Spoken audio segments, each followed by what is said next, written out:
Hi, welcome to Loch Tay, Scotland.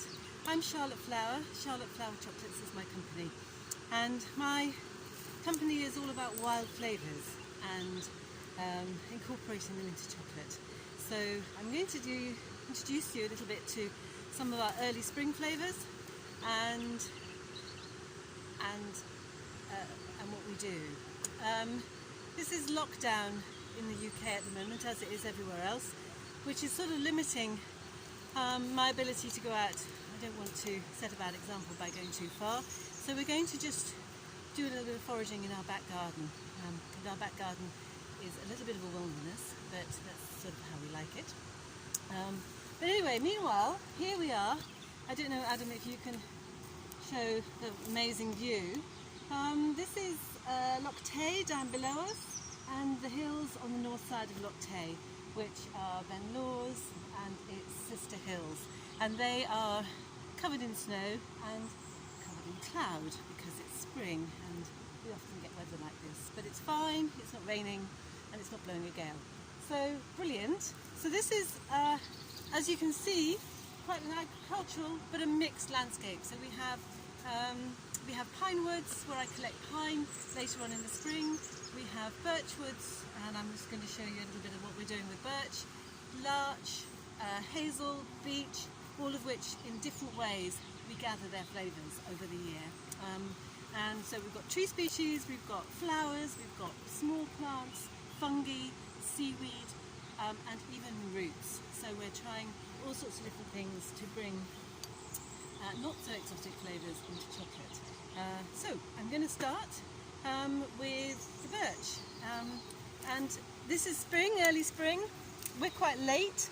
Other parts of the UK are well ahead of us, but one of the first things in the spring is birch sap, and the sap is just really just getting the tree going. So it's full of sugar and lots of people full of energy and vitality, but you can make the most amazing syrup with it.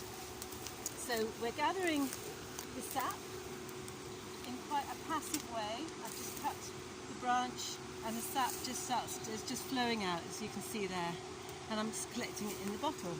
So we'll transfer that to another bottle. I'll take it down to the house, and when I've got about 4 or 5 litres, I'll start to reduce it. And it's only, I don't know, less than 5% sugar, so you need to get rid of that water by evaporating it off, which is how maple syrup and other tree syrups are all made. So I gather that over 3 or 4 days, then I've got enough to reduce down and get a lovely thick caramelly syrup, which is quite good fun. Right, so further down the hill we're going to go and see some of our very early spring flavours, which we collect. This is a bit of an obstacle course up here. But I've been doing this business now for about 11-12 years, and my range of wild flavours just grows every year, which is really exciting as I learn more and I explore more and find different plants and different ways of capturing the flavour. So this is a very humble plant. This is the stinging nettle, which is actually the most amazing flavour, and at this stage when you've got these lovely young leaves, that's when it's at its best. You can use it instead of spinach, just like spinach, but it's got a gorgeous sort of green flavour. Here we've got a few plants. I don't know if you can see, there's some tiny nettles, and then this is something it's called wood avens. It's a geum, and its other name is cloveroot, and it doesn't look much.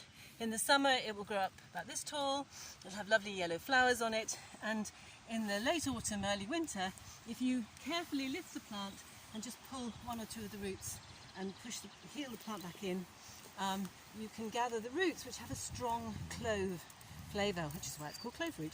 And I'm experimenting with that this year. So further here we have, this is an exotic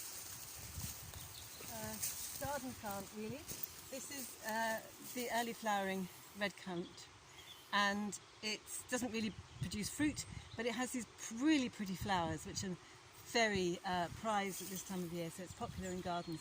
And it's got a very pungent smell. Some people don't like it, but when you infuse it in cream, it gives that strong red curranty flavour. It's really tasty.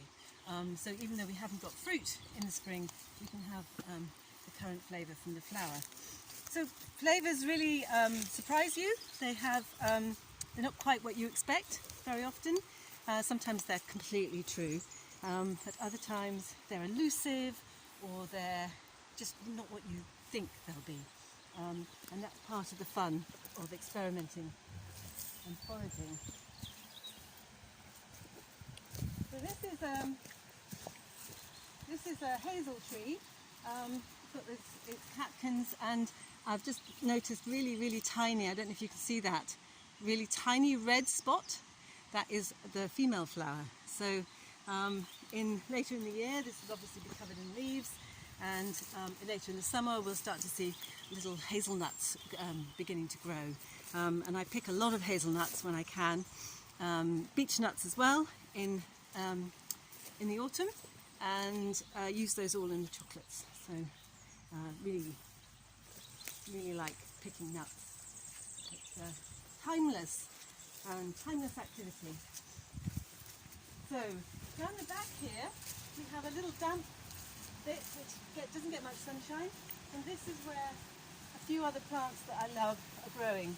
So here is tiny little new shoot of mint, and this is a wild mint that I saved from the wild. It was growing in a stream further up the hill, and the farmer dug out the stream to make it into a bigger drainage ditch, and I happened to be walking past the next day and saw these plants dying on the bank, so I rescued them, and they're very happy here.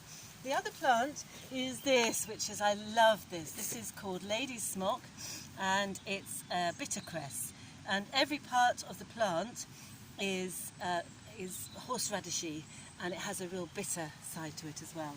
So years ago, in the salon de chocolat, I had a wasabi chocolate made by a Japanese maker, which was delicious, and it made me wonder about using our own native horseradishy wasabi type flavours. So I've been experimenting with bitter cresses. There's another one in here which is very difficult to see.